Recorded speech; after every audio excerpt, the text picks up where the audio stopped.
Hoy vamos a probar esta webcam de Fifine, que es la 438, que promete una resolución de 4.5K por menos de $50. Así que vamos a sacarla de la caja y a probarla. Bueno, vamos a abrirla.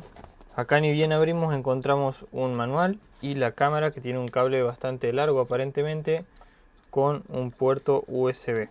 También te incluye un pequeño trípode, que esto se agradece. La cámara cuenta con un cobertor de privacidad y, como podrás notar, también tiene micrófono, así que si no tenés micrófono para empezar, por lo menos podrías arrancar con el de la cámara, pero luego lo vamos a probar. Y bueno, mira, acá en pantalla estás viendo cómo se ve la camarita, pero ahora vamos a pasar en el siguiente clip a que veas cómo suena y cómo se ve. Cabe destacar que esta cámara tiene un sensor CMOS de 13 megapíxeles. Y bueno, esta es una prueba para que veas cómo se ve la cámara. Estoy utilizando una luz de detrás, también estoy utilizando el micrófono que está integrado en la cámara, así es como se escucha, no va a haber ningún filtro tanto ni en la imagen como en el micrófono. Y fíjate, vamos a hacer una prueba del autoenfoque.